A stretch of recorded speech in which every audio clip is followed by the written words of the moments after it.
Hello दोस्तों, आज के वीडियो में हम डिस्कस करेंगे बायोमेडिकल वेस्ट के बारे में। जैव चिकित्सा अवशिष्ट के बारे में आज हम डिस्कस करेंगे। ये भी एक Rajasthan state pollution control board की जो एग्ज़ाम है उसके लिए इम्पोर्टेंट टॉपिक है। जो भी स्टूडेंट तैयारी कर रहे हैं वो इस टॉपिक को अच्छे से तैयार कर लें। तो चलिए टॉपिक स्टार्ट करते हैं। तो आगे बढ़ने से पहले मैं आपको बता देना चाहता हूं कि हमारी टेस्ट सीरीज ऑलरेडी स्टार्ट हो चुकी है और एक पेपर हमारा कंप्लीट हो भी चुका है। अगला पेपर हम कल मीन्स 29 अक्टूबर को शेयर करेंगे, मतलब संडे को हम शेयर करने जा रहे हैं। जो भी कैंडिडेट इंटरेस्टेड हैं वो जल्द से जल्द इस टेस्ट सीरीज को ज्वाइन कर लें। अगर कोई अभी भी ज्वाइन करता है तो हम उनके साथ फर्स्ट पेपर भी शेयर कर देंगे। ये टेस्ट सीरीज दोनों लैंग्वेज में होगी, हिंदी और इंग्लिश में, इसलिए आपको टेंशन करने की ज़रूरत नहीं है। और जो भी न्यूमेरिकल क्वेश्चंस हैं उनके सॉल्यूशन भी हम पीडीएफ के फॉर्म में आपके साथ शेयर कर देंगे। अगर आप टेस्ट सीरीज के साथ साथ यूट्यूब वीडियोज का मैटर भी अगर आप परचेज करना चाहते हैं तो उसका भी हमने यहाँ पे जो लिस्ट है यूनिट वाइज जो हमने शेयर कर दिया है। तो जो भी यूनिट आप लेना चाहते हो या कंप्लीट कोर्स परचेज करना चाहते हो तो आप यहाँ से परचेज कर सकते हो। तो चलिए अब हम टॉपिक की शुरुआत करते हैं। तो सबसे पहले what do you mean by biomedical waste. तो बायोमेडिकल वेस्ट को कई अन्य नामों से भी जाना जाता है, जैसे मेडिकल वेस्ट हो गया, हॉस्पिटल वेस्ट हो गया। तो इसके नाम से ही पता चलता है कि वेस्ट जो कि हॉस्पिटल से, जो कि किसी लेबोरेटरी से, जो किसी हेल्थ केयर सेंटर से, जो किसी डिस्पेंसरी से प्रोड्यूस होता है, उसी वेस्ट को हम क्या कहते हैं, बायोमेडिकल वेस्ट कहते हैं।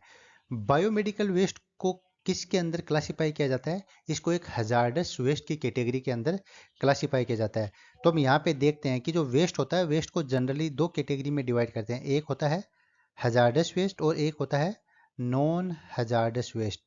हजार्डस वेस्ट में क्या क्या आते हैं, बायोमेडिकल वेस्ट, ई वेस्ट और रेडियो एक्टिव वेस्ट। जबकि नॉन हजार्डस वेस्ट में क्या आता है, municipal solid waste, plastic waste.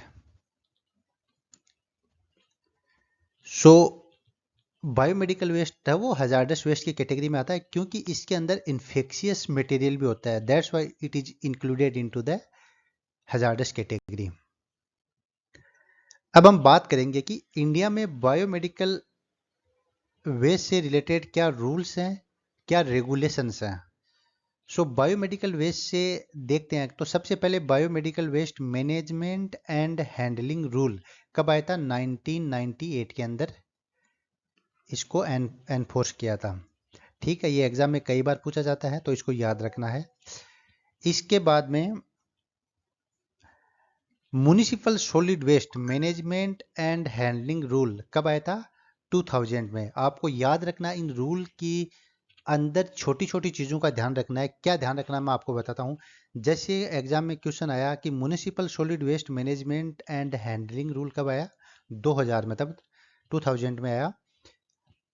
इधर आप देख सकते हो कि the solid waste management rule कब आया, 2016 में।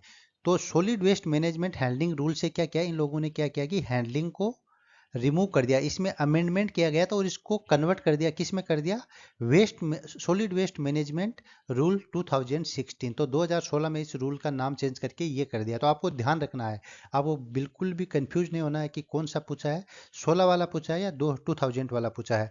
उसके बाद में the battery management and handling rule कब आया था, 2001 में आया था। The hazardous waste management handling and transboundary rule कब आया था, 2008 में आया था। The plastic waste management and handling rule कब आया था, 2011 में आया था। The e waste management and handling rule कब आया था, 2011 में आया था।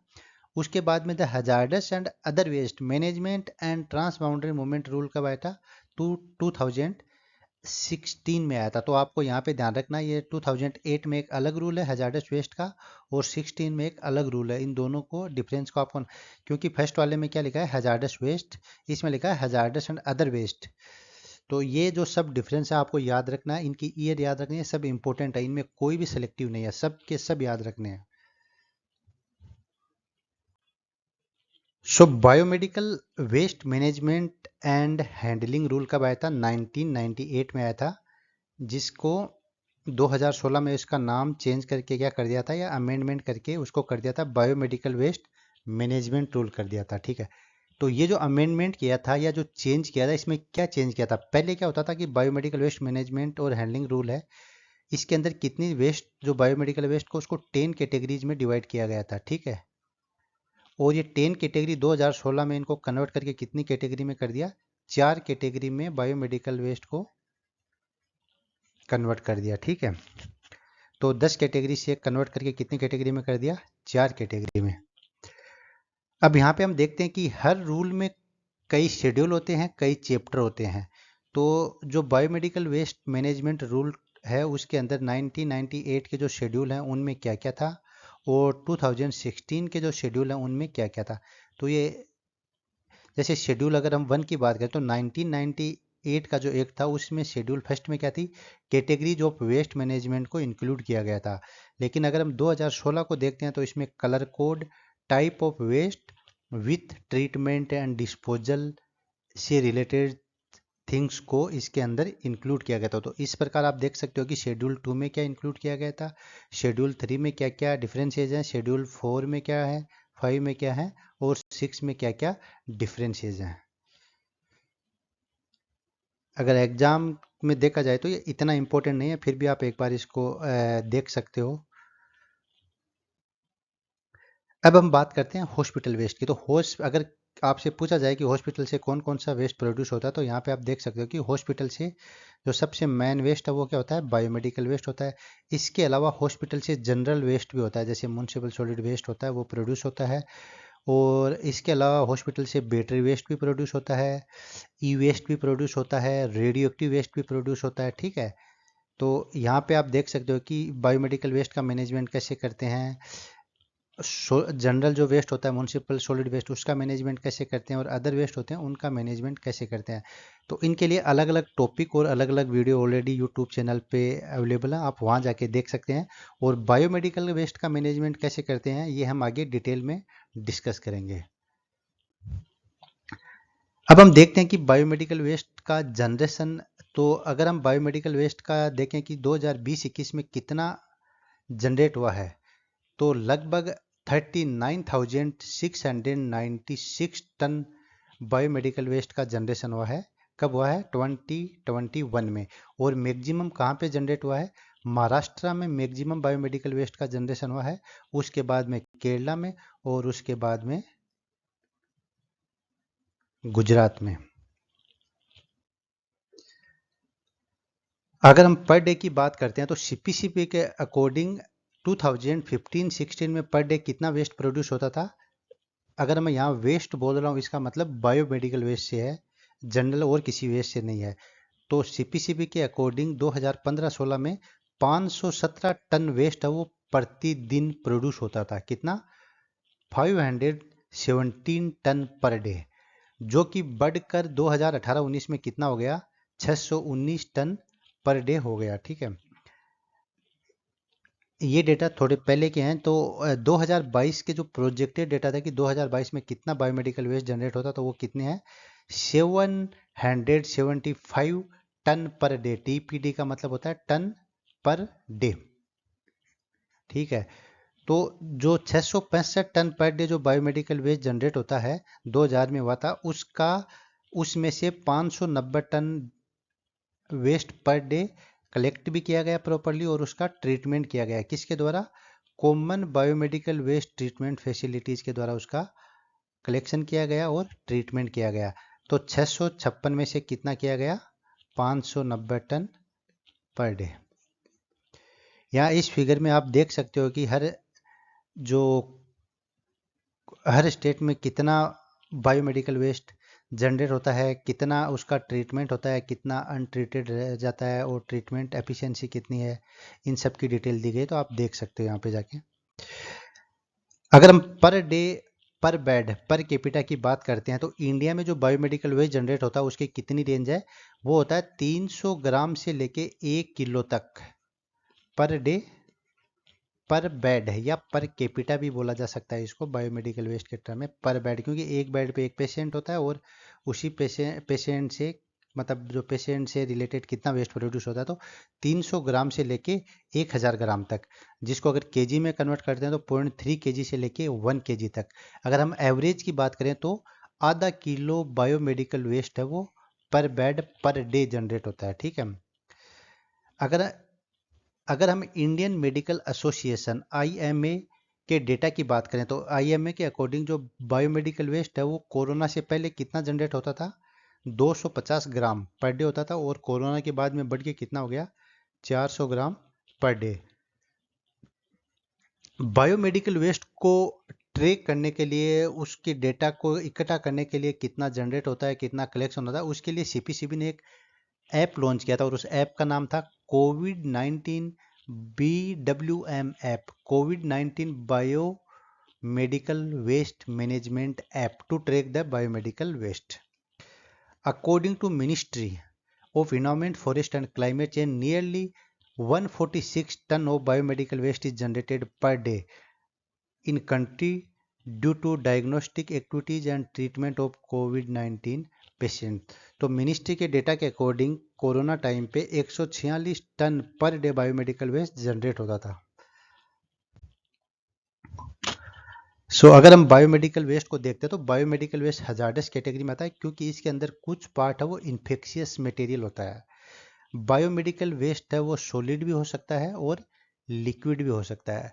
तो सॉलिड क्या होता है, लिक्विड क्या होता है, सॉलिड वो पार्ट होते हैं जैसे बैंडेज हो गई, सिरिंज हो गई, नीडल्स हो गई, ये सब सॉलिड पार्ट हैं। अगर हम लिक्विड पार्ट की बात करें तो कुछ जो केमिकल्स यूज होते हैं डिसइंफेक्शन के लिए, क्लीनिंग के लिए, बैंडेज के लिए, वो सब केमिकल लिक्विड बायोमेडिकल वेस्ट में आते हैं। ठीक है, अगर हम इन्फेक्शियस पार्ट क्या क्या होते हैं बायोमेडिकल वेस्ट में, जो जिनसे संक्रमण होता है, जिनसे इन्फेक्शन होता है, तो उनकी बात करें तो discarded blood, swabs, unwanted microbiological culture and stocks जो लेबोरेटरी में काम आते हैं, human and anatomy animal tissues, use bandages and dressings, discarded gloves, other medical supply.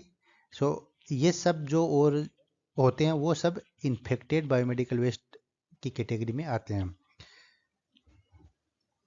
यहाँ पे आप देख सकते हो कि ये निडल होता है, इसको स्कालपेल बोला जाता है और इसको लैंसेट बोला जाता है। ये लैंसेट जब काम में आते हैं जब ब्लड सैंपल किसी का इकट्ठा किया जाता है, उस टाइम पे लैंसेट का यूज किया जाता है। स्कालपेल्स जनरली ऑपरेशन में काम आता है और निडल्स सिरिंज के साथ में इंजेक्ट करने के लिए काम में लिया जाता है। अब हम बात करेंगे बायोमेडिकल वेस्ट कैटेगरीज की, ये इंपॉर्टेंट है, इसको याद रखना है। अभी बायोमेडिकल वेस्ट कैटेगरीज की हम अगर बात करें तो टोटल 10 कैटेगरीज हैं बायोमेडिकल वेस्ट की। इनको ऑर्डर से याद रखना है, इनके ऑर्डर को चेंज नहीं करना है। जैसे 1 नंबर पे आता है ह्यूमन एंड एनाटॉमिकल वेस्ट आता है, 2 नंबर पे आता है एनिमल वेस्ट आता है, 3 नंबर पे आता है माइक्रोबायोलॉजी एंड बायोटेक्नोलॉजी वेस्ट आता है, 4 नंबर पे वेस्ट साप आता है, 5 नंबर पे अगर हम बात करें तो जो डिस्कार्डेड और एक्सपायर्ड मेडिसिन है वो आती हैं, 6 नंबर पे सोइल्ड वेस्ट आता है और 7 नंबर पे सॉलिड वेस्ट आता है, 8 नंबर पे आता है लिक्विड वेस्ट, 9 नंबर पे आता है इंसिनरेशन वेस्ट और 10 नंबर पे आता है केमिकल वेस्ट। तो सब हर वेस्ट में क्या क्या होता है क्या नहीं होता है इसके बारे में हम अभी डिस्कस करेंगे। तो चलिए यहाँ पे देखते हैं कैटेगरी 1 में क्या आता है, ह्यूमन एनाटॉमिकल वेस्ट। ये ह्यूमन एनाटॉमिकल वेस्ट क्या होता है, ये जो भी ह्यूमंस के टिश्यूज होते हैं, उनके कोई ऑर्गन्स होते हैं, बॉडी पार्ट्स होते हैं, वो सब इसके अंदर आते हैं और इनके जो ट्रीटमेंट और डिस्पोजल का क्या क्या मेथड्स हैं। तो यहाँ पे कई मेथड दी गई हैं, लेकिन जो हाईलाइट किया गया है, जिसको बोल्ड किया गया है, वो सबसे मोस्ट सुटेबल है। ठीक है, तो ह्यूमन एनाटॉमिकल वेस्ट के लिए इंसिनरेशन कर सकते हैं और डीप बरियल मीन्स एक बड़ा गड्ढा, गहरा गड्ढा खोद के उसके अंदर मैनेज कर सकते हैं। ये सब हम आगे की स्लाइड्स में इनके बारे में डिस्कस करेंगे। कैटेगरी नंबर 2 में आता है एनिमल वेस्ट। तो एनिमल वेस्ट में क्या क्या आते हैं, एनिमल्स के टिश्यू, ऑर्गन, बॉडी पार्ट्स, ये सब आते हैं, ब्लड वगैरह। कैटेगरी नंबर 3 की बात करते हैं तो इसमें आता है माइक्रोबायोलॉजी एंड बायोटेक्नोलॉजी वेस्ट को इंक्लूड किया जाता है। माइक्रोबायोलॉजी और बायोटेक्नोलॉजी वेस्ट क्या होते हैं, जो लेबोरेटरी में होते हैं, कल्चर होते हैं, माइक्रोस होते हैं, ये सब इसके अंदर इंक्लूड इनको किया जाता है। और इनके लिए जो सबसे सुटेबल मेथड है उनको मैनेज करने के लिए वो होती है ऑटोक्लेविंग, माइक्रोवेव और इंसिनरेशन। अब हम बात करते हैं कैटेगरी नंबर 4 की। तो कैटेगरी नंबर 4 में वेस्ट शार्प आते हैं। वेस्ट शार्प मतलब जो नुकीली और धारदार चीज़ें होती हैं जिनसे कटिंग की जाती है जनरली, जैसे निडल हो गई, सिरिंज हो गई, स्कालपेल हो गए, ब्लेड्स हो गए, ग्लास हो गए, ये सब वेस्ट शार्प की कैटेगरी में आते हैं। ठीक है, और ये आते हैं कैटेगरी नंबर 4 में। और इनके लिए क्या लेते हैं, जो भी हार्ड चीज़ होते हैं उनके लिए जनरली केमिकल ट्रीटमेंट काम में लेते हैं। ऑटोक्लेविंग, माइक्रोवेव और म्यूटिलेशन। म्यूटिलेशन का मील्स का मतलब होता है उसको छोटे पीसेज में कन्वर्ट कर दिया जाता है। Now the category number 5। तो कैटेगरी नंबर 5 में क्या आते हैं, डिस्कार्डेड मेडिसिन। जो भी मेडिसिन है जिनका यूज नहीं होता उनको फेंक दिया जाता है, या जो एक्सपायर्ड मेडिसिन है वो सब कैटेगरी नंबर 5 में आती हैं। और इनके लिए वेस्ट मेथड है इंसिनरेशन और डिस्ट्रक्शन और disposal in the landfills. Category number 6 है जिसमें आता है सोइल्ड वेस्ट। और सोइल्ड वेस्ट में क्या आते हैं, जो वेस्ट आते हैं जैसे कॉटन हो गया, कोई क्लॉथ हो गया, बेड शीट्स हो गई, पिल्लो कवर हो गई, ये सब जो इन्फेक्टेड हैं या ब्लड है जिन पे लगा हुआ, ये सब मटेरियल होते हैं। ड्रेसिंग मटेरियल हो गया, ये सब सोइल्ड वेस्ट में आते हैं और इनके लिए इंसिनरेशन, ऑटोक्लेविंग और माइक्रोवेव को यूज में लिया जाता है। नाउ द कैटेगरी नंबर 7 जिसके अंदर आता है सॉलिड वेस्ट। तो सॉलिड वेस्ट में क्या क्या आते हैं, जैसे आपके प्लास्टिक के आइटम हो गए, ट्यूबिंग्स हो गई, कैथेटर्स हो गए, इंट्रावीनस शेड्स हो गए, जो डिस्पोजेबल आइटम होते हैं वो सब सॉलिड वेस्ट में आते हैं। और इनके लिए chemical treatment, autoclaving, microwave, mutilation और श्रेडिंग, ये सब मेथड्स को काम में लिया जाता है। Now the category number 8। Category number 8 में जनरली हम लिक्विड वेस्ट को इंक्लूड करते हैं, जो कि वॉशिंग से, क्लीनिंग से, डिसइंफेक्शन से प्रोड्यूस होता है। इसके लिए केमिकल ट्रीटमेंट, केमिकल वेस्ट के लिए, लिक्विड वेस्ट के लिए केमिकल ट्रीटमेंट को काम में लिया जाता है। क्वेश्चन कैटेगरी नंबर 9 में आता है इंसिनरेशन एस। जब भी हम बायोमेडिकल वेस्ट को मैनेज करते हैं इंसिनरेटर में, तो उनके जलने के बाद में जो एस होती है उसको भी बायोमेडिकल वेस्ट की कैटेगरी में क्लासिफाई किया जाता है। और उसके लिए जो सबसे बेस्ट डिस्पोजल मेथड है वो क्या है, म्युनिसिपल लैंडफिल साइट्स। अब हम बात करते हैं कैटेगरी नंबर 10 की। तो कैटेगरी नंबर 10 में आता है केमिकल वेस्ट। तो केमिकल वेस्ट क्या होता है, जो अलग डिफरेंट टाइप के केमिकल्स होते हैं जिनको डिसइंफेक्शन और अदर पर्पजेज के लिए यूज में लिया जाता है। और केमिकल वेस्ट के लिए chemical treatment is the a good option. So chemical treatment के लिए जनरली किसको लिया जाता है, 1% सोल्यूशन ऑफ हाइपोक्लोराइड NaOCl का सोल्यूशन काम में लिया जाता है केमिकल ट्रीटमेंट के लिए। ठीक है, there will be no chemical treatment before incineration. अगर हम किसी भी वेस्ट को इंसिनरेशन के लिए लेके जा रहे हैं तो उसका पहले से कोई केमिकल ट्रीटमेंट नहीं होना चाहिए। और जो भी क्लोरीनेटेड प्लास्टिक होते हैं, जो प्लास्टिक जिनमें क्लोरीन होता है, उनको हम इंसिनरेशन नहीं कर सकते। अगर हम इंसिनरेशन करते हैं तो डाइऑक्सिन और फ्यूरोन का प्रोडक्शन होता है, जो कि बहुत ही टॉक्सिक गैसेज होती है इंसिनरेशन के लिए। डीप बरियल, जो गहरा मतलब गड्ढा खोद करके जिन वेस्ट को मैनेज किया जाता है, वो मेनली एक बढ़िया ऑप्शन होता है कौन से एरिया के लिए, जहाँ की पॉपुलेशन 5 लाख से कम है। और मेनली जो रूरल एरियाज है जहाँ आसपास में कोई common biomedical waste treatment facilities नहीं होती है, उन एरियाज के लिए deep burial is a suitable method. अब हम बात करते हैं characteristic and generation of biomedical waste की। ठीक है, सो अगर हम देखते हैं तो टोटल जो बायोमेडिकल वेस्ट का जो कंपोजिशन है WHO के अकॉर्डिंग, उसका 85% होता है वो क्या होता है, नॉन हजार्डस होता है। और जो 15% पार्ट होता है वो क्या होता है, हजार्डस होता है। और 15 में से भी 10% क्या होता है, इन्फेक्शियस होता है। और 5% नॉन इन्फेक्शियस होता है, लेकिन ये भी हजार्डस होता है। अगर आपसे क्वेश्चन पूछा जाए कि बायोमेडिकल वेस्ट के कंपोजिशन में कितना परसेंट पार्ट है वो हजार्डस इन्फेक्शियस होता है, तो इन्फेक्शियस होता है 10% और हजार्डस होता है 15%। ठीक है, तो ये दोनों टेबल सेम है, दोनों में सेम ही चीज़ को रिप्रेजेंट किया गया है। अब हम बात करते हैं कंपोजिशन ऑफ बायोमेडिकल वेस्ट। अगर वेट बेसिस पे अगर इसका हम कंपोजिशन देखते हैं तो इसके अंदर 14% प्लास्टिक होता है। इसका कंबेस्टिबल पार्ट कितना होता है, 40, 50, 48, 45 प्लस 18, तो टोटल कितना हो गया 3। इसका 63% पार्ट है वो कंबेस्टिबल होता है। और इसका जो रिमेनिंग 20% पार्ट होता है वो नॉन कंबेस्टिबल होता है। ठीक है, तो अगर हम कंबेस्टिबल की बात करते हैं तो इसके अंदर ड्राई सेल्यूब्लोस्टिक सॉलिड और वेट सेल्यूब्लोस्टिक वेस्ट।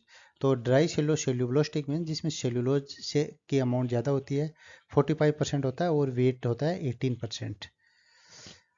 अगर हम क्वांटिटी करते हैं पर डे पर बेड कितना बायोमेडिकल वेस्ट जनरेट होता है, तो अगर हम देखते हैं डेटा तो अदर कंट्रीज की, तो यूएसए में सबसे ज़्यादा होता है 4.5 केजी पर बेड पर डे होता है, और इंडिया का 0.3 से 1 केजी पर बेड पर डे होता है। अगर एवरेज की बात करें तो 0.5 केजी पर bed per day biomedical waste generate होता है इंडिया से। अब हम बात करेंगे common biomedical waste treatment facilities, CBWTF। तो यहाँ पे आप ये फिगर डायग्राम में देख सकते हो कि ये दोनों पिक्चर्स हैं वो common biomedical waste treatment facilities के हैं। ये बाहर से है और ये अंदर की फोटो है। तो central pollution control board ensure the strict compliance of biomedical waste management rules and scientific disposal of the waste। So country में बायोमेडिकल वेस्ट के मैनेजमेंट के लिए और उसका डिस्पोजल के लिए कौन सी बॉडी जिम्मेदार है? सेंट्रल पोल्यूशन कंट्रोल बोर्ड ही देख रेख करता है, मैनेज करता है। प्रेजेंटली इंडिया में कितना कॉमन बायोमेडिकल वेस्ट फैसिलिटीज हैं? अगर प्रेजेंटली बात करते हैं तो इंडिया के अंदर कितनी है? 208 common biomedical waste treatment facilities India में throughout the countries available है, लोकेटेड हैं अलग अलग सिटीज में। ठीक है। अगर हम हाईएस्ट नंबर की बात करते हैं तो महाराष्ट्र में सबसे ज़्यादा बायोमेडिकल वेस्ट ट्रीटमेंट फैसिलिटीज़ हैं 29। उसके बाद में कर्नाटका में 26 और गुजरात में 20 हैं। केरला जिसके अंदर कोरोना टाइम पे सबसे ज़्यादा बायोमेडिकल वेस्ट जनरेट हुआ, उसके अंदर केरला में केवल एक common biomedical waste treatment facilities present है। अब हम बात करते हैं कि अलग अलग टेक्नोलॉजीज की बात करते हैं जो कि बायोमेडिकल वेस्ट ट्रीटमेंट के लिए और डिस्पोजल के लिए काम में ली जाए। तो कई टाइप की टेक्नोलॉजीज हैं। अगर हम बात करें कि सबसे बढ़िया टेक्नोलॉजी कौन सी है, जैसे जनरल आपसे क्वेश्चन पूछा गया which one is the best method for the management of biomedical waste, तो कौन सी मेथड सबसे बढ़िया है? Incineration is a one of the best method for the biomedical waste management. तो इंसिनरेशन के अलावा कौन कौन से हैं? श्रेडर्स में क्या होता है कि बायोमेडिकल वेस्ट बड़े पीसेज को छोटे छोटे पीसेज में कन्वर्ट किया जाता है, श्रेडिंग की जाती है। पायरोलाइसिस है वो ऑक्सीजन के एब्सेंस में किया जाता है। गैसिफिकेशन पार्शियल ऑक्सीडेशन होता है। Autoclaving, microwaving, deep burial, chemical treatment and dry heat sterilisation, ये सब टेक्नोलॉजीज हैं जिनका यूज किया जाता है बायोमेडिकल वेस्ट मैनेजमेंट के लिए। अब कुछ नई टेक्नोलॉजीज भी सीपीसीबी के द्वारा इंट्रोड्यूस की गई हैं, जैसे प्लाज्मा पायरोलाइसिस जिसको कैटेगरी 1, 2, 5 और 6 कैटेगरी के वेस्ट को मैनेजमेंट करने के लिए काम में ले सकते हैं। सेकेंड कैटेगरी है waste swabs dry heat sterilisation and encapsulation, जो कि कैटेगरी 4 के लिए सूटेबल है।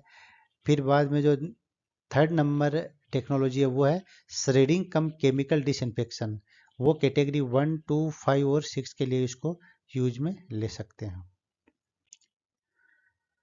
तो चलिए वन बाय वन कुछ इंपॉर्टेंट टेक्नोलॉजीज को हम देखते हैं। तो सबसे पहले है इंसिनरेशन। तो इंसिनरेशन के लिए दो टाइप के स्टैंडर्ड होते हैं। एक तो होता है उसका ऑपरेटिंग, मतलब जब ऑपरेशन में होता है तो क्या स्टैंडर्ड होना चाहिए, और उससे जो इमिशन निकलते हैं उनके लिए क्या स्टैंडर्ड होने चाहिए। तो सबसे पहले हम ऑपरेटिंग स्टैंडर्ड्स की बात करेंगे। तो इसकी जो कंबशन एफिशिएंसी है वो कभी भी 99% से कम नहीं होनी चाहिए। ठीक है। दूसरा है कि इसके अंदर दो चेंबर होते हैं, एक तो चेंबर 1 और दूसरा होता है चेंबर 2। तो जो चेंबर प्राइमरी चेंबर होता है उसका temperature 800 plus minus 50 degree centigrade होना चाहिए, और सेकेंडरी टेम्परेचर है उसके अंदर उसका जो चेंबर है उसका temperature 1050 plus minus 50 degree centigrade होना चाहिए with 3% oxygen in the stay gas.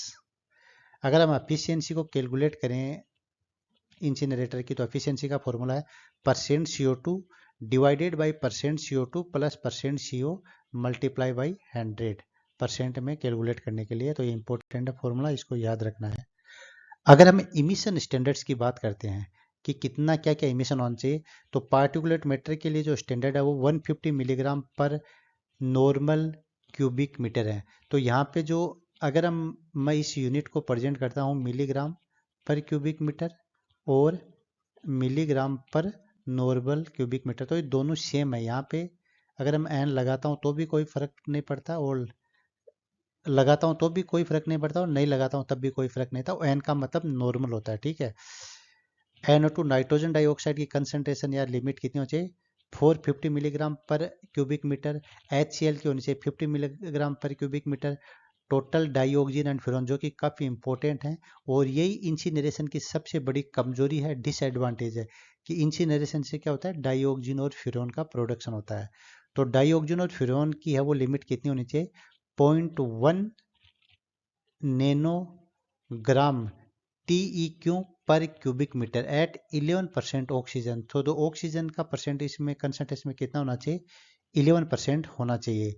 अगर हम यहाँ बात करें मर्क्यूरी और इसके कंपाउंड की कंसंट्रेशन, तो वो होनी चाहिए 0.05 मिलीग्राम पर क्यूबिक मीटर। अगर हम बात करते हैं वोलेटाइल ऑर्गेनिक मैटर्स की,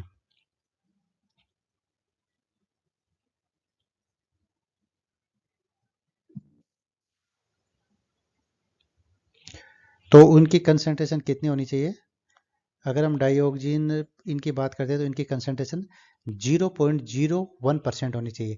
अगर हम स्टेक हाइट, जिसको हम चिमनी बोलते हैं, चिमनी की मिनिमम हाइट कितनी हो जाए? 30 मीटर। तो किसी भी इंडस्ट्रीज में जो चिमनी लगी होती है, स्टेक लगी होती है, उनकी मिनिमम हाइट वो कितनी होनी चाहिए? मिनिमम हाइट 30 मीटर तो होनी होनी चाहिए, ठीक है। सो इंसिनरेशन की कुछ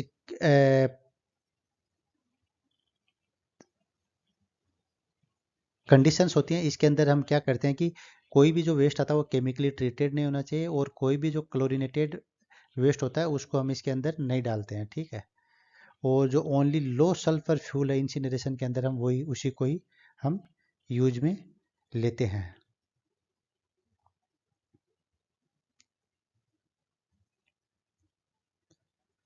तो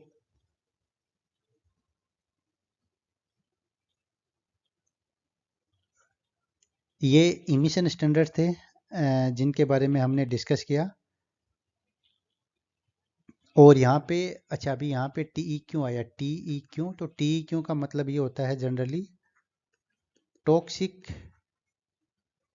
इक्विवेलेंसी। टॉक्सिक इक्विवेलेंसी इसका मतलब होता है, ये एक सिंगल फिगर होता है जो कि किसी प्रोडक्ट या उसकी वैल्यू को रिप्रेजेंट करता है। तो जो डाइऑक्सिन और फ्यूरॉन की जो कंसंट्रेशन है उसको TEQ के टर्म में रिप्रेजेंट किया जाता है, टॉक्सिक इक्विवेलेंसी के टर्म में रिप्रेजेंट किया जाता है। अब हम बात करेंगे ऑटोक्लेव के बारे में, ठीक है। तो बेसिकली ऑटोक्लेव को दो कैटेगरी में क्लासिफाई किया है, एक तो ग्रेविटी फ्लो ऑटोक्लेव होते हैं, ठीक है, और दूसरे होते हैं वैक्यूम ऑटोक्लेव। सो इनके अंदर अलग अलग कंडीशन से ऑटोक्लेविंग की जाती है, ठीक है। कैसे की जाती है? बेसिकली टेम्परेचर, प्रेशर और इनका जो रेजिडेंस टाइम है वो कितना कितना होना चाहिए। तो फर्स्ट कैटेगरी जो ग्रेविटी फ्लो की अगर हम बात करते हैं, तो इसके अंदर टेम्परेचर अगर 121 डिग्री सेंटीग्रेड है, 15 PSI प्रेशर है, तो कितने टाइम के लिए? 60 मिनट के लिए। अगर हम टेम्परेचर थोड़ा सा बढ़ा देते हैं, 135 कर देते हैं डिग्री सेंटीग्रेड, प्रेशर भी थोड़ा सा बढ़ा देते हैं 31 PSI, तो टाइम कम हो जाएगा कितना? 45 मिनट। अगर प्रेशर को और बढ़ा देते हैं 149, टेम्परेचर को 149 डिग्री सेंटीग्रेड कर दिया, प्रेशर को 52 कर दिया, तो टाइम घट के कितना हो जाएगा? 30 मिनट। तो ये इनका रेजिडेंस टाइम होता है कि किसी सैंपल को हम ऑटोक्लेव में रखते हैं तो कितने टाइम के लिए, कितने प्रेशर और कितने टेम्परेचर और कितने प्रेशर पे रखते हैं, उसी हिसाब से उसका टाइम डिसाइड होता है। अगर हम वैक्यूम ऑटोक्लेव की बात करते हैं तो इसके अंदर दो कंडीशन होती हैं। अगर 121 डिग्री सेंटीग्रेड टेम्परेचर फिक्स करते हैं, 15 PSI अगर प्रेशर फिक्स करते हैं, तो वैक्यूम ऑटोक्लेव का टाइम कितना होना चाहिए, कितनी देर के लिए रन करते हैं? 45 मिनट के लिए। अगर हम टेम्परेचर 35 डिग्री सेंटीग्रेड फिक्स करते हैं, प्रेशर को 31 PSI करते हैं, तो टाइम कितना होना चाहिए? 30 मिनट। तो ये कुछ कंडीशंस होती हैं टेम्परेचर, टाइम और प्रेशर की, जिसके अकॉर्डिंग हम वेस्ट को स्टेरलाइजेशन किया जाता है। अगर हम बात करते हैं कि ऑटोक्लेव के लिए कौन सा बायोलॉजिकल इंडिकेटर है, बैक्टीरिया, तो इसके लिए जियोबेसिलस स्टीरियोथर्मोफिलस के जो स्पोर्स होते हैं वो इसके लिए बायोलॉजिकल इंडिकेटर के तौर पे काम में लिए जाते हैं, जिनकी वाइल्स या स्पोर स्ट्रिप को यूज में लिया जाता है, जहाँ पे एटलीस्ट इनके कितने स्पोर होने चाहिए? 10⁶ स्पोर्स होने चाहिए। तो ये एग्जाम में कई बार ये क्वेश्चन आता है कि ऑटोक्लेव का जो बायोलॉजिकल इंडिकेटर ऑर्गेनिजम्स कौन सा होता है, तो जियो बेसिलस टीरियो थर्मोफिलस के स्पोर्स। अब हम बात करेंगे माइक्रोवेविंग की। तो माइक्रोवेविंग जो जनरली है वो किसके लिए यूज में लिया जाता है, ये जनरली सॉलिड वेस्ट होते हैं उनके लिए यूज में लिया जाता है। माइक्रोवेविंग है वो भी जो साइटोटॉक्सिक वेस्ट होते हैं, hazardous radio active waste, contaminated animal या कोई body part, large metal items होते हैं, उनके लिए मेनली है वो माइक्रोवेविंग को यूज में नहीं लिया जाता है। ठीक है, सो माइक्रोवेव के लिए जो बायोलॉजिकल इंडिकेटर जो यूज में लिया जाता है ऑर्गेनिज्म, वो कौन सा है, बेसिलस सबटिलिस के स्पोर्स को है ना एज ए बायोलॉजिकल इंडिकेटर के तौर पे काम में लेता है। और उसके एटलीस्ट कितने स्पोर होने चाहिए, 10⁴। तो ऑटोक्लेविंग के लिए कौन सा होता है, माइक्रोवेविंग के लिए कौन सा बायोलॉजिकल इंडिकेटर ऑर्गेनिज्म होता है, ये आपको याद रखना है। अब हम बात करते हैं स्टैंडर्ड्स फॉर डीप बरियल। अगर कोई एरिया जहाँ पे common biomedical waste treatment facilities नहीं है, या वो रूरल एरिया है, या एरिया है जिसकी पॉपुलेशन है वो 5 लाख से कम है, उन एरियाज में हम मेनली डीप बरियल मेथड को हम यूज में लिया जाता है बायोमेडिकल वेस्ट को मैनेज करने के लिए। तो इसके अंदर सबसे पहले 2 मीटर गहरा एक गड्ढा किया जाता है। इसके अंदर सबसे पहले उसको आधा है वो बायोमेडिकल वेस्ट से फिल कर लिया जाता है। उसके बाद में उसमें 50 सेंटीमीटर की और लाइम की लेयर इसको ऊपर चढ़ा दी जाती है। ठीक है, उसके बाद में सोइल की लेयर चढ़ा दिया जाता है। इस प्रकार हमें डीप बरियल मेथड में है वो जनरली लाइम को यूज लेके बायोमेडिकल वेस्ट को मैनेज किया जाता है। ठीक है, और इसकी प्रॉपर मेंटेनेंस होती है, इसको ऊपर से प्रॉपर कवर करते हैं ताकि अगर बारिश या कोई भी वाटर लॉगिंग की कंडीशन हो तो उस कंडीशन में इस पर कोई इफेक्ट ना पड़े। तो जनरली कई बार क्वेश्चन पूछा जाता है कि डीप बरियल मेथड में कौन सा केमिकल यूज में लेते हैं, तो क्या यूज में लेते हैं, लाइम। सो ये यहाँ पे फिगर दिया है कि डीप बरियल में कैसे मैनेज किया जाता है। बॉटम लेयर होती हैं, अलग अलग लेयर लाइम और सोयल और बायोमेडिकल वेस्ट की लेयर को अल्टरनेट एक दूसरे के ऊपर डिपॉजिट करके उसको मैनेज किया जाता है और फाइनली उसको कवर कर देते हैं। अब हम बात करते हैं लिक्विड वेस्ट मैनेजमेंट की in the HCF। HCF means होता है health care facilities. Health care facilities के मतलब ये छोटे मोटे जो नर्सिंग हाउसेज, छोटे हॉस्पिटल्स होते हैं, उनको HCF की कैटेगरी में काउंट किया जाता है। तो जो लिक्विड वेस्ट के लिए हम लेते हैं 1% हाइपोक्लोराइड का सॉल्यूशन काम में लिया जाता है। अब हम बात करते हैं कि जो लिक्विड वेस्ट किसी हॉस्पिटल से कोई लिक्विड वेस्ट जनरेट होता है तो उसको किसी ड्रेन में छोड़ने से पहले क्या क्या स्टैंडर्ड्स होने चाहिए। तो क्या क्या होना चाहिए, पीएच है वो 6.5 से 9 होनी चाहिए। सस्पेंडेड सॉलिड है वो कितना 100 मिलीग्राम पर लीटर होने चाहिए। ऑयल और ग्रीज है वो कितना होना चाहिए 10 मिलीग्राम पर लीटर होना चाहिए। बीओडी है वो 30 मिलीग्राम पर लीटर तक होनी चाहिए। सीओडी है वो 250 मिलीग्राम पर लीटर होनी चाहिए।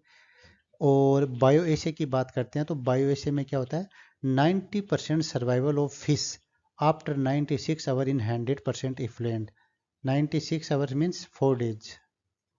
तो इसमें जो हॉस्पिटल से जो वेस्ट निकलता है उसको अगर हम लेते हैं, मतलब टोटल डायरेक्ट उसी वेस्ट को लेके इफ्लुएंट को लेके उसके अंदर हम क्या फिश को डाल देते हैं। अगर ये फिश 4 दिन के अंदर, अगर सपोज हमने 10 फिश ली फॉर एग्जांपल, अगर ये 10 फिश 4 दिन तक सारी फिश जिंदा रहती हैं या 90% फिश जिंदा रहती हैं, तो उस केस में ये जो इफ्लुएंट है वो ड्रेन में छोड़ने के लायक है। अदर ज़्यादा फिश है, जैसे 5 फिश की डेथ हो गई, तो उस केस में हम वेस्ट वाटर को या इस इफ्लुएंट को हम डायरेक्टली ड्रेन में नहीं छोड़ सकते।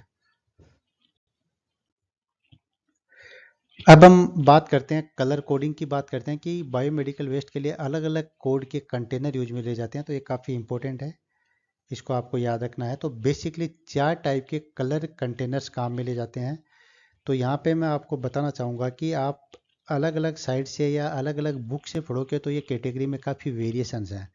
यहाँ पे हमने जो भी ये कलर कोडिंग की कैटेगरी ली है सब हमने CPCB के मैनुअल से ली हैं जो कि स्टैंडर्ड हैं, और ये कैटेगरी बेसिकली CPCB के द्वारा ही दी गई है। तो आप इधर उधर के मटेरियल को ना पढ़ के सीपीसीबी के मैनुअल को प्रेफर कर सकते हैं कलर कोडिंग या वेस्ट को मैनेज करने के, ये डिस्पोजल बिन के कलर को याद रखने के लिए। तो जो सबसे पहला कलर कोड होता है वो लेते हैं हम येलो। येलो कंटेनर हम किसके लिए काम में लेते हैं? तो जो एनाटॉमिकल वेस्ट होता है, एनिमल या ह्यूमन के जो ऑर्गन होते हैं उन सब के लिए, एनाटॉमिकल वेस्ट के लिए, सॉइल वेस्ट के लिए, केमिकल वेस्ट के लिए, केमिकल लिक्विड वेस्ट के लिए, कीमोथेरेपी का जो वेस्ट होता है, डिस्कार्डेड मेडिसिन जो एक्सपायर मेडिसिन है उनके लिए, डिस्कार्डेड लिनेन, मेट्रेस, बेडिंग और लेबोरेटरी वेस्ट, इन सब के लिए हम लेते हैं येलो बिन को काम में लिया जाता है। अगर हम बात करें कि कोविड-19 से रिलेटेड जो वेस्ट है जनरेट होता है उसके लिए भी, तो उसके लिए भी हम वेलो येलो कंटेनर का काम में लिया जाता है। उसके बाद में हम बात करते हैं रेड कंटेनर। ठीक है, तो रेड कंटेनर की अगर हम बात करते हैं तो रेड कंटेनर में हम क्या लेते हैं? तो रेड कंटेनर में हम जनरली जो प्लास्टिक से रिलेटेड चीज़ें हैं उनका मैनेजमेंट करते हैं। जैसे कोई ट्यूब्स हो गई, यूरिनरी बैग हो गए, ग्लव्स हो गए, प्लास्टिक की बोतल हो गई, सिरिंज हो गई विदाउट नीडल, क्योंकि नीडल तो मेटल की होती है तो नीडल को हम हटा के सिरिंज को भी इसी में डिस्पोज करते हैं। Fix needle syringe with needle cut, कुछ सिरिंज में नीडल फिक्स होती है तो अगर उनको डिस्पोज करते हैं तो उनके नीडल को काट देते हैं कट करके। और इंट्रावेनस ट्यूब एंड कैथेटर्स, ये सब करते हैं हम रेड कंटेनर में डिस्पोज करते हैं। अगर हम वाइट की बात करें कि वाइट कंटेनर किस काम में आता है, तो जो मेटल से रिलेटेड चीज़ें होती हैं जैसे सिरिंज विक्स फिक्स निडल, कुछ सिरिंज में जैसे निडल फिक्स होते हैं उन सिरिंज को डायरेक्टली इसमें थ्रो कर सकते हैं। निडल्स को, ब्लेड को, स्कालपेल्स को, निडल कटर को, शार्प मेटल ऑब्जेक्ट्स होते हैं उन सब को या मेटल के ऑब्जेक्ट्स को हम वाइट बिन में करते हैं। अब हम बात करते हैं कि ब्लू, ब्लू कंटेनर किसके लिए काम में लेते हैं? तो ब्लू कंटेनर जनरली ग्लास से, ग्लास का जो मटेरियल होता है, ग्लास बायोमेडिकल वेस्ट होता है, वाइल्स होती हैं, बोटल्स होती हैं, स्लाइड्स होती हैं, ग्लास पेट्री और डिस्क डिस्क होती हैं, ये मेनली क्या होती हैं? जो बायोमेडिकल वेस्ट, बायोमेडिकल लेबोरेटरीज होती हैं उनसे जनरेट होती हैं। तो उन सब को हम ब्लू कंटेनर में डिस्पोज ऑफ करते हैं। यहाँ पे है मेटेलिक इम्प्लांट्स, जो इम्प्लांट होते हैं मेटल्स के, जैसे किसी की हड्डी टूट गई वहाँ पे उसके इम्प्लांट होता है मेटल, तो एक टाइम के बाद में उनको निकाल देते हैं, तो ये इम्प्लांट भी हम किस में डिस्पोज करते हैं? ब्लू कलर कंटेनर में।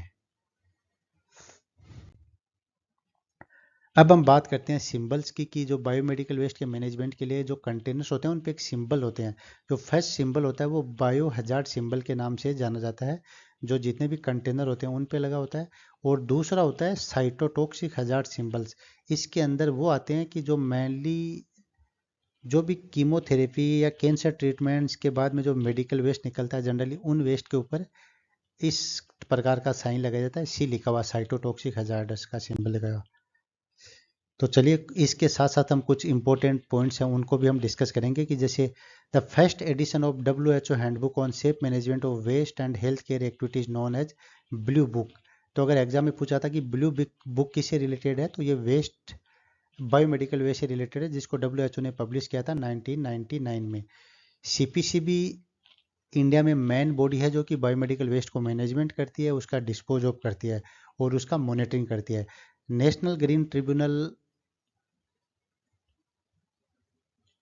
होता है जो कि स्ट्रिंजेंट ऑन द एप्लीकेशन, ये मेनली बायोमेडिकल वेस्ट 2016 के एप्लीकेशन को मॉनिटर करता है कि प्रॉपरली हो रहा है या नहीं हो रहा है। बेसल कन्वेंशन के बारे में आपने कई बार पढ़ा होगा कि बेसल कन्वेंशन मेनली क्या होता है? Control of trans boundary movement of hazardous waste and their disposal से रिलेटेड होता है। तो बायोमेडिकल वेस्ट भी इसका एक पार्ट है। अगर एग्जाम में क्वेश्चन आता है कि बायोमेडिकल वेस्ट से रिलेटेड कौन सा कन्वेंशन है, तो बेसल कन्वेंशन उसका आंसर हो सकता है। ये अडोप्ट हुआ था 1989 में और फोर्स में आया था 1992 से। यहाँ पे हम बात करते हैं कैलोरीफिक वैल्यू की। तो यहाँ पे कई टाइप के वेस्ट की कैलोरीफिक वैल्यू दी गई। कैलोरीफिक वैल्यू का मतलब है कि जो वेस्ट ज़्यादा देर तक जलता है, ज़्यादा एनर्जी प्रोड्यूस करता है, तो उसकी कैलोरीफिक वैल्यू ज़्यादा होगी। तो यहाँ हमने मेगा जूल पर केजी और किलो कैलोरी पर में दोनों यूनिट में कैलोरीफिक वैल्यू को दिया गया। आप किसी एक यूनिट में याद रख सकते हो और दूसरे में उसके बाद में उसको कन्वर्ट कर सकते हो। तो जो मेडिकल वेस्ट होता है इसकी कैलोरीफिक वैल्यू कितनी होती है? इसकी कैलोरीफिक वैल्यू किलो कैलोरी में होती है 4540 से लेके 5735 किलो कैलोरी तक इसकी पर केजी कैलोरीफिक वैल्यू होती है बायोमेडिकल वेस्ट की। तो फ्रेंड्स, अब हम बायोमेडिकल वेस्ट के बारे में हम डिस्कस कर चुके हैं। अब हम कुछ क्वेश्चंस जो प्रीवियस एग्जाम में आए हुए हैं उनके बारे में, या कुछ इंपॉर्टेंट क्वेश्चंस हैं उनके बारे में डिस्कस करते हैं। तो फर्स्ट क्वेश्चन है कि as per CPCB the used mask, gloves, tissue, swab contaminated with blood, body fluid or COVID-19 patient, including the used syringe, biomedicines, if any generated, should be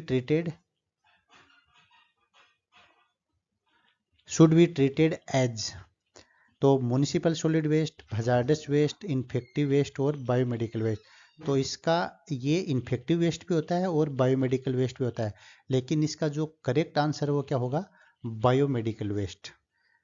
now the question number next, as per the biomedical waste handling rule 2016, installation of in house incineration is allowed with the permission of state pollution control board only when। तो मतलब in house या जो छोटे मोटे facilities हैं medical, उनके अंदर अगर इंसिनरेटर को इस्टेब्लिशमेंट करना है तो सीपीसीबी की परमिशन से कर पाते हैं। तो किस केस में सीपीसीबी अलाउ करती है, तो चलिए ऑप्शन चेक करते हैं। The user of biomedical facility are in large number, the available biomedical facility is not working, there is no common biomedical waste at a facility nearby, the biomedical waste generated too high। तो right answer is the C, कि जहाँ पे कोई common biomedical waste treatment facilities नहीं है आसपास में, उस केस में इन हाउस इंसिनरेशन को अलाउ किया जाता है। नाउ द क्वेश्चन नंबर 97, ये किसी पेपर में आया, उसका 97 नंबर क्वेश्चन है कि as per biomedical waste management rule 2016 which method of disposal is permitted only in the rural or remote areas where there is no access of common biomedical waste treatment facilities। तो जो rural area होते हैं वो जहाँ पे common biomedical waste facilities नहीं होती है, तो उस केस में हम क्या करते हैं, तो हमने ऑलरेडी डिस्कस किया, उस केस में हम डीप ब्रियल जो मेथड है उसको यूज में ले सकते हैं। Now the next question, as per the biomedical waste management and handling rule 2016। तो मैं आपको बता देना चाहता हूँ, ये क्वेश्चन में ये जो लाइन है ये एक्चुअली गलत है। बायोमेडिकल वेस्ट मैनेजमेंट रूल आएगा, इसमें हैंडलिंग नहीं आता है। अगर हैंडलिंग आएगा तो यहाँ पे होगा 1998 में। तो ये क्वेश्चन पैटर्न जो क्वेश्चन का जब को लिखा गया तभी से मिस्टेक है। The human and anatomical waste should be treated and dispose using with method. So जो भी ह्यूमन की बॉडी से या एनिमल की बॉडी से जो वेस्ट होता है वो सब क्या करते हैं हम, या तो इंसिनरेशन करते हैं या उसका डीब्रियल करते हैं। तो C is the right answer. The amount of waste generated per patient per day in Indian hospital. तो इंडियन हॉस्पिटल्स में क्या होता है, 0.3 kg से 1 kg होता है। अगर एवरेज की बात करें तो 0.5 kg। तो राइट आंसर हो गया A, 0.5 kg। Next question, which of the following waste does not fall in hazardous waste category. तो ऑप्शंस हैं, वेस्ट फ्रॉम हॉस्पिटल्स इंक्लूड किया जाता है, म्यूनिसिपल सॉलिड वेस्ट को नहीं किया जाता है, सलज फ्रॉम इंडस्ट्रियल इफ्लुएंट प्लांट, सलज है वो हजार्डस होता है, उसके अंदर इन्फेक्शियस बैक्टीरिया वगैरह ये सब होते हैं, और डिस्कार्डेड कंप्यूटर और इलेक्ट्रॉनिक। तो ई वेस्ट भी हजार्डस वेस्ट की कैटेगरी में आता है। तो right answer is the B, municipal solid waste is not in the category of hazardous waste. Now the question number 113, in hospital waste management the red color bins are mean for collection। तो red colour के जो beans होते हैं उनको mainly जो plastic waste होता है उनके मैनेजमेंट के लिए यूज में लिए जाते हैं। तो चलिए ऑप्शन देखते हैं। शार्प पेज मटेरियल, तो इसके लिए हम वाइट बिन को काम में लेते हैं। जनरल वेस्ट के लिए हम येलो को काम में लेते हैं। इन्फेक्शियस जो मटेरियल होता है इसके लिए भी हम येलो को काम में लेते हैं। और यूज नीडल, तो जो नीडल्स होते हैं मेनली जो नीडल्स को अगर बात करें तो नीडल्स के लिए भी हम किसको काम में ले जाते हैं, वाइट बिन को यूज में लेते हैं। लेकिन क्वेश्चंस के हिसाब से अगर देखें, वैसे तो ये क्वेश्चन गलत है, लेकिन अगर हम बात करें कि जो नीडल्स हैं अगर सिरिंज के साथ हैं तो उस केस में हम इसको ऑप्शन को करेक्ट मान सकते हैं। तो so D is the right answer. Autoclaving is use for the, तो ऑटोक्लेविंग मेनली क्या होता है कि जो डिसइंफेक्शन के लिए काम में लिया जाता है। तो ऑटोक्लेविंग बायो म्यूनिसिपल वेस्ट या इंडस्ट्रियल वेस्ट, एग्रीकल्चर वेस्ट और बायोमेडिकल वेस्ट, तो किसके लिए लेते हैं, बायोमेडिकल वेस्ट के लिए। चलिए नेक्स्ट जो कि मैच द पेयर टाइप का क्वेश्चन है, यहाँ पे बैग कलर या कंटेनर कलर क्या है और बायोमेडिकल वेस्ट की क्या कैटेगरी है। तो येलो कलर के लिए हम किस को लेते हैं, ह्यूमन एनाटॉमिकल वेस्ट को काम में लिया जाता है। रेड कलर किसके लेते हैं, जनरली जो कि प्लास्टिक वेस्ट होता है, तो ये होगा यूरिन बैग वगैरह इनके लिए।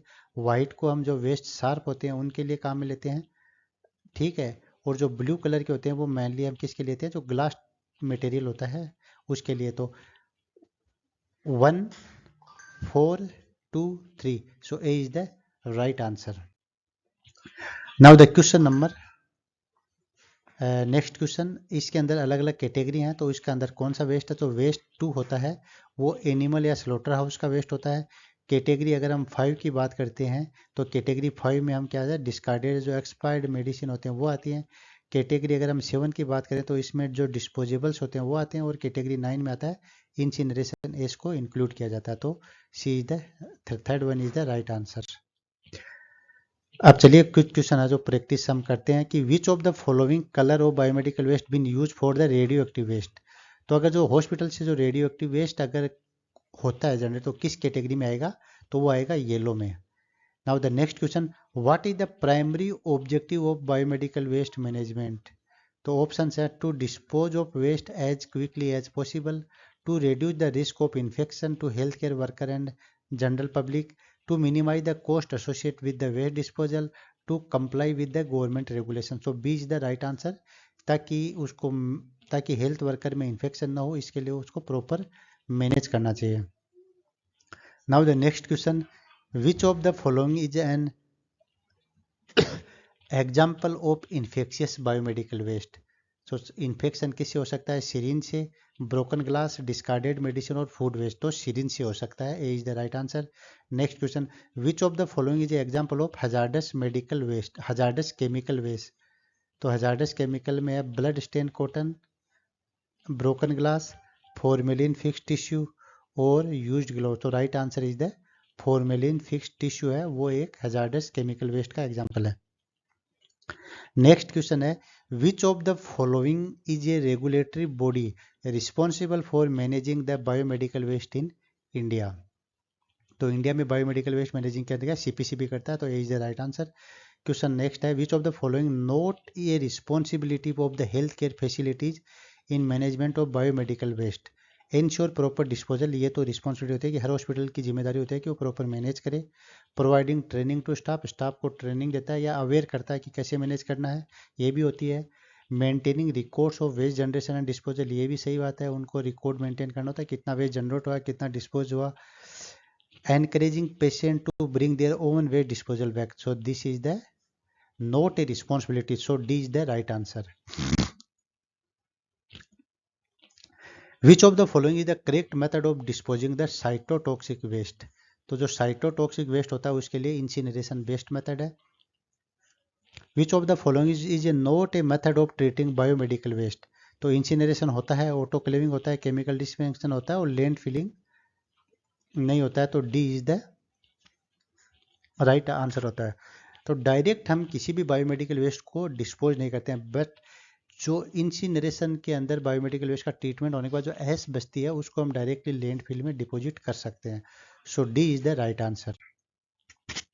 Now the question, next question, which of the following is most important step in the disposal of biomedical waste. तो collection, segregation, transportation and treatment. तो सबसे इंपॉर्टेंट क्या होती है, सेग्रीगेशन। जैसे हम बायोमेडिकल वेस्ट को जहाँ प्रोड्यूस होता है वहाँ पे क्या मैनेज करते हैं, हम उसकी अलग अलग कलर कोड, कलर कंटेनर के बेसिस पे, उसका टाइप के बेसिस पे उसको सेग्रीगेट करते हैं। तो सेग्रीगेशन एक सबसे इम्पोर्टेंट प्रोसीजर है, ठीक है। So B is the right answer. Which of the following is the correct colour code for disposal of the sharp waste. तो जो शार्प वेस्ट होता है इसके लिए हम कौन सा लेते हैं, yellow container. As per biomedical waste management principle, outdated medicine should be disposed in which of the bag। जो outdated जो medicines होते हैं उनको किस में करते हैं, येलो कंटेनर में डिस्पोज ऑफ करते हैं। तो फ्रेंड्स आज के वीडियो में इतना ही, अगले वीडियो में फिर मिलते हैं, तब तक के लिए नमस्कार।